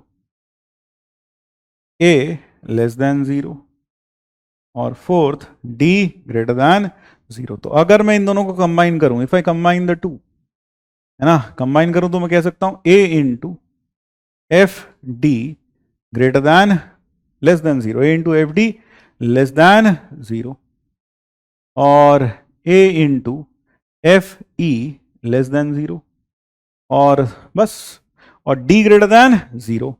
इसकी कोई जरूरत नहीं है, इसकी कोई जरूरत नहीं है। तो थर्ड कंडीशन आप चाहो तो हटा सकते हो, नो नीड, क्योंकि क्लास में बहुत अच्छे से विस्तार से बता रखा है कि डी पर वैल्यू नेगेटिव है, और मान लो पहला केस ले लें, डी एफ डी नेगेटिव हो तो ए कैसा है, पॉजिटिव है। तो a positive upward opening parabola, f d negative तो डाउन, तो कहां गया, एक्स एक्सिस के नीचे। अगर upward opening parabola x axis के नीचे गया तो डेफिनेटली वो एक्स एक्सिस को दो डिस्टिंक्ट पॉइंट्स पर काट कर ही ऊपर आएगा, इसलिए दो रियल और डिस्टिंक्ट रूट्स तो होंगे ही होंगे। अब आता है टाइप 3। टाइप 3 क्या, type 3 one root is less than d, one root is less than d. भाई नंबरिंग हो सकता है उधर इधर उधर हो जाए, जो 2 था वो 3 हो जाए, 3 था जो 4 हो जाए, आई थिंक इतना तो तुम बेयर कर सकते हो। One root is less than d and other root is greater than d, and other root is greater than d. एक रूट डी से छोटा हो और एक रूट डी से बड़ा हो, एक रूट डी से बड़ा हो, एक रूट डी से छोटा है और दूसरा रूट डी से बड़ा है, तो यहां फोटो कैसी बनेगी, यहां फोटो ऐसी बनेगी भाई, ये है या फिर ये। यहां इस केस में एक रूट डी से बड़ा, एक रूट डी से छोटा, डी कहीं भी हो सकता है। तो इस केस में अगर मैं कहूं f d less than 0, a greater than 0, d greater than 0, f d greater than 0, a less than 0 और d greater than 0. These are the three conditions that I can see from both the parabolas. और आपने मेरे साथ regular live class में पढ़ाई की है तो डेफिनेटली आप मेरी एक एक लफ्ज को समझ रहे होंगे। तो यहां से आ जाएगा a into f d less than 0, d greater than 0, इसकी कोई नीड नहीं है। So this is just one simple condition, a into fd should be greater than 0. So that was type 3. फिर आते हैं type 4 पर, type 4. So now type 4. मैंने आपको पहले ही बताया है कि जो हम यहां टाइप्स लिख रहे हैं वो जो क्लास में ऑर्डरिंग की है उससे डिफरेंट हो सकती है, क्योंकि this is a summary lecture, यानी you know everything, this is just to summarise. ये अगर कोई सोच रहा है जीरो स्क्रैच से मैं पढ़ के पूरा निकाल दूंगा इसको यहां से, तो गलत सोच रहा है भाई, ठीक है ना। It is a summary lecture, ध्यान रखिएगा। तो if both roots lie in D to E, यानी दोनों रूट्स D और E के बीच में हो, दोनों की दोनों रूट्स D और E के बीच में हो, तो कहने का मतलब है यहां फोटो कुछ ऐसी बनेगी, ये D, ये है E, ऐसा भी हो सकता है या फिर ऐसा भी बन सकता है पैराबोला, यह है D, यह है E, तो the parabola can be this और it can be this also, it can be this also, यानी कि टच करता हुआ बन जाए, ऐसा भी बन सकता है, ठीक है ना। ये एक्स को टच करते हुए बन जाए, ऐसा भी हो सकता है। तो यहां पर अगर आप मुझे बताएं तो यहां f d greater than 0, f e greater than 0, minus b by 2a वो d और e के बीच में है, और d जो है ग्रेटर दैन इक्वल टू 0 है। First, second, and this is the third condition that we see. So that happens to be the third condition, and this is the fourth one. ये चार conditions हमें दिख रही हैं। यहां पर क्या दिख रहा है भाई, यहां पर F d less than 0, f ई वो भी लेस देन 0, थर्ड डी और ई के बीच में है माइनस बी बाई 2a, और फोर्थ d जो है वो ग्रेटर देन इक्वल टू 0 है। तो अगर हम इन दोनों को कंबाइन करें तो what I can say is, और यहां साथ साथ एक कंडीशन और लिख लें, a 0 से बड़ा है और यहां पर a 0 से छोटा है, यहां a 0 से छोटा है। तो कंडीशन क्या लगाएं sir, a into f d greater than 0, a into f e greater than 0, D और E के बीच में, D और E के बीच में माइनस बी बाय 2a, और साथ में and d greater than equal to 0। तो हमें क्या करना है, इन सभी कंडीशन से जो आउटकम्स आते हैं उनका इंटरसेक्शन लेना होता है सारे केसेस में, है ना, सारे के सारे केसेस में you will take intersection of all the outcomes. तो सबसे चारों से जो भी आंसर आता है उसका आपको इंटरसेक्शन लेना होता है। तो that is the condition. Now the last type 5 is, type 5 क्या है भाई, आओ देखें। तो type 5 would be exactly one root. Type 5 exactly one root lies in open D to E। Exactly एक root open D to E में आए, exactly open एक रूट आए ओपन D to E में यहां। तो इस केस में या तो डायग्राम ऐसा बनेगा, ये D और ये है E, या फिर डायग्राम ऐसा बनेगा, ये है D और ये है E, है ना, अपवर्ड ओपनिंग पैराबोला में। या फिर ऐसे बन सकते हैं डाउनवर्ड ओपनिंग में, ये इधर ये इधर और यहां पर D और यहां E। एग्जैक्टली एक रूट D और E के बीच में आना चाहिए। तो इस केस में अगर आप कंडीशंस लगाएंगे तो यहां लिखेंगे FD इंटू FE। अगर मैं दोनों के लिए कंडीशन लगाऊं एक साथ लिख दूं तो यहां देख सकते हैं FD into FE less than 0, less than 0, और साथ में A 0 नहीं होना चाहिए, साथ में A 0 नहीं होना चाहिए, A शुड नॉट बी 0। और साथ साथ हमें फिर दो पॉसिबिलिटीज और एनालाइज करनी पड़ेंगी। Also to possibilities arise. वो दोनों पॉसिबिलिटीज क्या हैं मेरे भाई? वो दोनों पॉसिबिलिटीज हैं कि एक रूट D पर हो जाए और दूसरा रूट E के बाहर, यानी FD 0 हो जाए, और जो दूसरा रूट है beta and beta belongs to D से E के बीच में, ये कंडीशन मेट हो जाए। तो this is case 1, this is case 1, ठीक है, ये केस 1 हो गया। और दूसरा का केस 2 क्या होगा सर? इसमें ऐसा भी डाउनवर्ड ओपनिंग में भी ऐसा हो सकता है भाई, ध्यान रखना। डाउनवर्ड ओपनिंग में ये डाउनवर्ड ओपनिंग पैराबोला, ये D और ये है E, तो यहां पर भी वही FD बराबर 0 ना। तो this is case 1 for both, this is it, FD बराबर 0 और साथ में हाँ FD क्या होगा, FD बराबर 0 और बीटा जो होगा, जो दूसरा रूट होगा वो D और E के बीच में आएगा।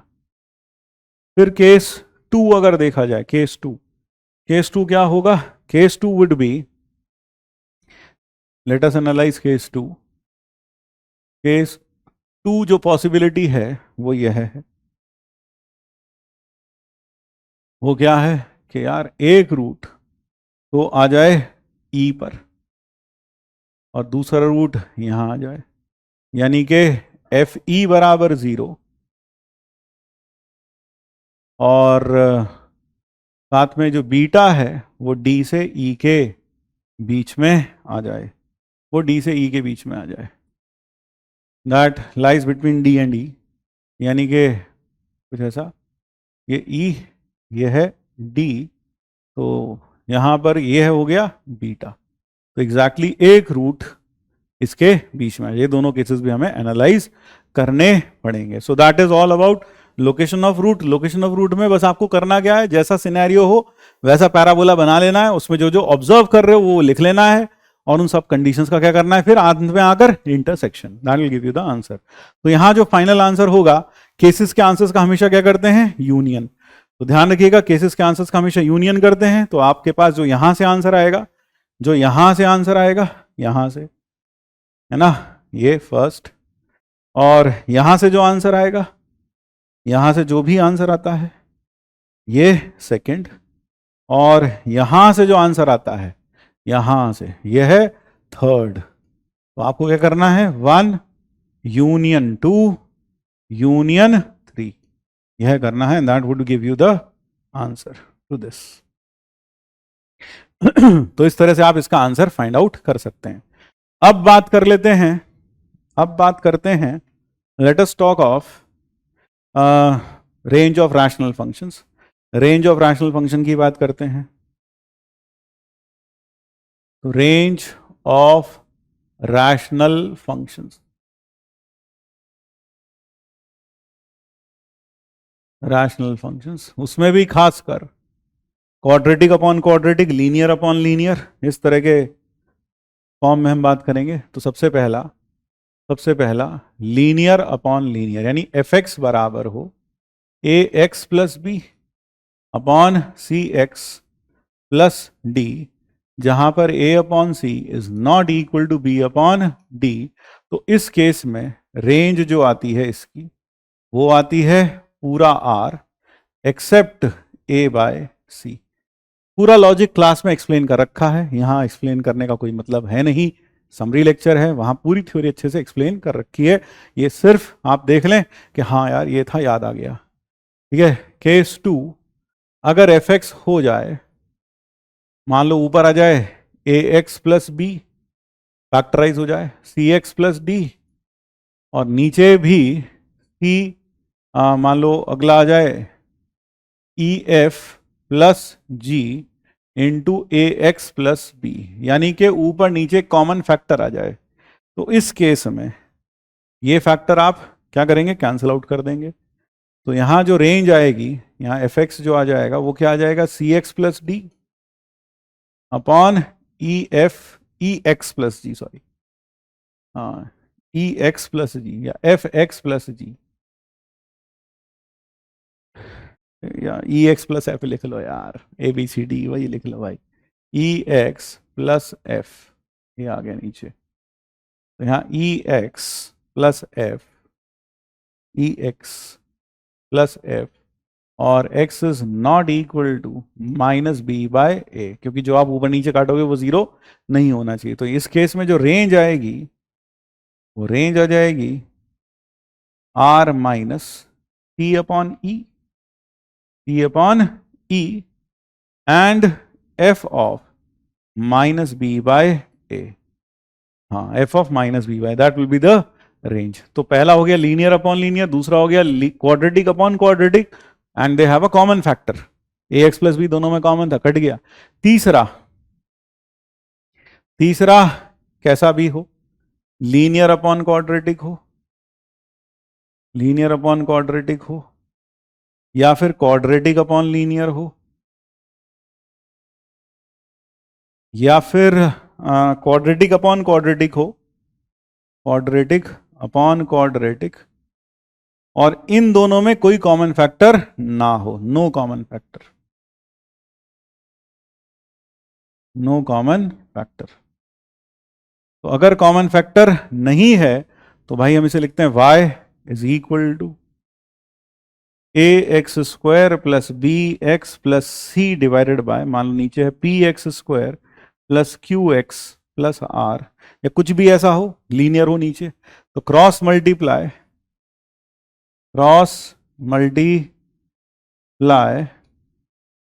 And form a quadratic in r and form a quadratic in x, तो पहला स्टेप तो ये। दूसरा step, since x belongs to r, d should be greater than equal to 0, d क्या होना चाहिए, ग्रेटर देन इक्वल टू 0। जैसे ये रखोगे, get range of y, range of y, फिर थर्ड p, या चेक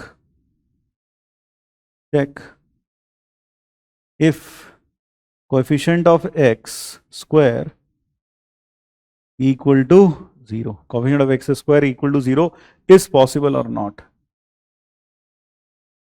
इज पॉसिबल और नॉट। अगर पॉसिबल है तो वह यहां पर अब cross multiply form a quadratic in x, condition क्या लगाओगे, condition coefficient of x square not equal to 0, और फिर check if the coefficient of x square equal to 0 is possible और नॉट। अगर पॉसिबल है या नहीं है वो आंसर फिर इसमें यूनियन कर देंगे, वो आंसर फिर हम इसमें यूनियन कर देंगे देखकर अकॉर्डिंगली। तो इसके ऊपर अभी जाकर एक प्रॉब्लम कर लीजिए, आपको भली भांति से समझ में आ जाएगा। कई बार इसमें कंडीशन क्वाड्रेटिक अपॉन क्वाड्रेटिक लिख देते हैं और कहते हैं कि भाई इसकी रेंज पूरा आर आनी चाहिए, तो क्या कंडीशन लगेगी। तो जब भी क्वाड्रेटिक अपॉन क्वाड्रेटिक की रेंज पूरा आ रहा है, क्वाड्रेटिक अपॉन लीनियर की रेंज पूरा आ रहा है, तो पहली शर्त तो यह है कि दोनों में कोई कॉमन फैक्टर नहीं होना चाहिए, तो पहली शर्त ये। और फिर उसके बाद जो क्रॉस मल्टीप्लाई करके क्वाड्रेटिक बनेगी वहां से y पूरा आर आना चाहिए। तो इसके ऊपर भी क्लास में एक इलस्ट्रेशन करा रखा है, एक बार उसे जरूर देखिएगा, बहुत अच्छा सवाल है। तो बस यहीं इसको विराम देते हैं, यहीं हम इसको विराम देते हैं। So that is all from my side as of today. और यहां पर मुझे उम्मीद है कि जितना भी क्वाड्रेटिक का थ्योरेटिकल कॉन्सेप्ट्स थे वो आपके दिमाग में बहुत अच्छे से मैप हो गए हैं। और अब जैसा कि लेक्चर के शुरुआत में मैंने कहा था, जरूरत है थोड़े प्रॉब्लम्स को ट्राई करने की, ताकि यह चैप्टर बहुत अच्छे से थ्योरेटिकली और साथ साथ प्रॉब्लम वाइज भी हमारे दिमाग में सेट हो जाए, मैप हो जाए। आशा करता हूं कि you really loved and like this series. नीचे कमेंट बॉक्स में जरूर लिख के बताइएगा कि आपको कैसा लगा, यह पूरा का पूरा सीरीज कैसा चल रहा है, क्या यह आपकी मदद कर रहा है या नहीं कर रहा है कॉन्सेप्ट्स को रिवाइज करने में, एंड इससे आप क्या क्या बेनिफिट्स उठा रहे हैं ये जरूर बताइएगा नीचे। जय श्री कृष्ण, राधे राधे।